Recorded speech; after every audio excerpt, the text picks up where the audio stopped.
1,500 people gathered on Main Street in Sarasota for a chance to meet Republican presidential candidate Dr. Ben Carson today.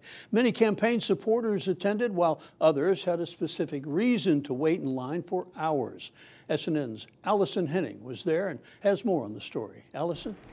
John, a father and his 11-year-old son drove 2 hours south this morning just to see Dr. Ben Carson face to face and tell him thank you. It was about as big as your cell phone and a pound 14 ounces. Michael Curo Jr. first crossed paths with Dr. Ben Carson in 2004 at Johns Hopkins Hospital in Maryland. He had to have a shunt, a VP shunt, put in his head, and Ben Carson's the one that saved his life. Now, 11 years later, Mike Jr. is in 6th grade and making straight A's in school. The father and son drove 2 hours to see Dr. Carson just to show him their appreciation. If I trust him with my son's life, I would trust him with my country. Michael Curo says he fully supports Dr. Carson's views and believes he's just what our country needs. People give him a lot of grief about, oh, he doesn't have this experience, he doesn't have that experience.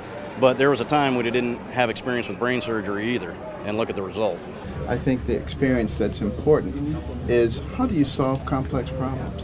And how do you use the resources and the people around you in a positive way, in a synergistic way, in order to accomplish your goals? Dr. Carson says unlike some other candidates, moving forward, his campaign won't have to change. Because I'm not a politician. Politicians are always putting their finger in the air saying, now what do I have to do? Whereas all I have to do is tell the truth. Much like his dad, Mike Jr. also hopes to see Dr. Carson take over the Oval Office. If he gets elected president, I can say I met the president and I know him. Mike Jr. brought his report card today to show Dr. Carson how well he's doing in school. He told me none of it would have been possible without Dr. Carson's help 11 years ago. Well, Allison, I understand another Republican candidate will be visiting the Suncoast soon. Who's that? Yes, John, that's right. Ohio Governor John Kasich will be the honorary guest of the Republican Party of Sarasota County for a dinner on Longboat Key on Saturday night, and that's November 14th. Okay, maybe I'll have to get a ticket for that one. What if I get a freebie? Probably not. Thanks, Allison.